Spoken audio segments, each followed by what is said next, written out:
क्योंकि क्या हमें सही में जरूरत है और हाईवेज की, क्या हमें सही में डबल हाईवेज की जरूरत है, डबल एयरपोर्ट्स की जरूरत है?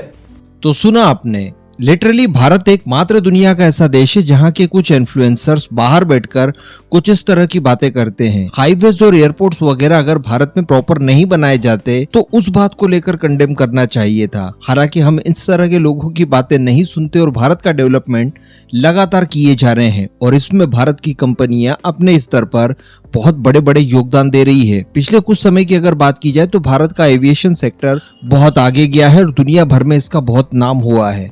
अगर बात की जाए स्पेशली दो बड़ी डील्स की, तो इतिहास में सबसे बड़ी डील्स भारत की दो एयरलाइंस द्वारा पिछले ही साल की गई, जिसमें एक तो एयर इंडिया की थी जहां पर उन्होंने 470 विमानों का ऑर्डर एक साथ दिया बोइंग और एयरबस को। तो वहीं पर उसके बाद इंडिगो एयरलाइंस, जो कि भारत की सबसे बड़ी एयरलाइंस मानी जाती है और पिछले 17 सालों से भारत के अंदर ऑपरेट कर रही है, एक्टिव है, इनके द्वारा 500 विमानों का ऑर्डर दिया गया था एयरबस को। ये अपने बेड़े में एक्चुअली एयरबस की ही विमान रखना पसंद करती हैं। शायद इसके पीछे इनका लॉजिक ये भी हो सकता है कि सारी कुछ चीजें एक ही जगह अवेलेबल हो जाए, जब भी कोई एयरक्राफ्ट वगैरह में प्रॉब्लम आए तो एयरबस के साथ ये लोग संपर्क कर लें।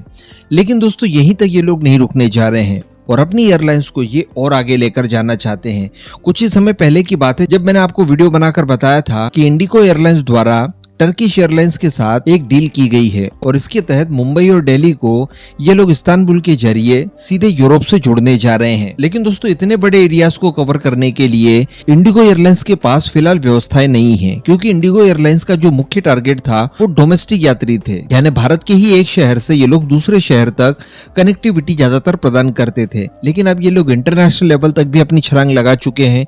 इस वजह से इन्हें अब वाइड बॉडी एयरक्राफ्ट्स की आवश्यकता है और फिलहाल इनके पास सारे के सारे एयरक्राफ्ट नेरो बॉडी वाले हैं और इवन जो 500 नए ऑर्डर दिए थे ये भी नेरो बॉडी वाले एयरक्राफ्ट्स खरीदे गए थे। इस वजह से इंडिगो एयरलाइंस द्वारा 2 वाइड बॉडी बोइंग 777 विमान टर्किश एयरलाइंस से लीज पर लिए। लेकिन हम सभी लोग जानते हैं कि किसी भी एयरलाइंस को अगर अपना विस्तार इंटरनेशनली करना है तो 2 एयरक्राफ्ट लीज पर लेकर काम नहीं चलाया जा सकता। इसलिए मैं आपको बता दूं कि इंडिगो एयरलाइंस द्वारा वाइड बॉडी एयरक्राफ्ट खरीदने के लिए निश्चय किया गया और इसके लिए इन्होंने 30 विमानों का ऑर्डर भी दे दिया है। जी हाँ, यानी 500 जो पहले दिया था वो प्लस 30 का और ऑर्डर इन्होंने प्लेस कर दिया है और इसके तहत इन्होंने एयरबस से ही A320-900 विमानों का ऑर्डर दिया है जो कि वाइड बॉडी एयरक्राफ्ट्स हैं। इसके साथ साथ फॉलो ऑन ऑर्डर के तहत ये लोग इस तरह के 70 और विमान खरीद सकते हैं, इसके लिए भी ऑप्शन रखा है। इसी के साथ साथ मैं आपको बता दूं कि इन विमानों की जो डिलीवरी है वो वर्ष 2027 तक शुरू हो जाएगी और इनके अंदर रोल्स रॉयस के इंजन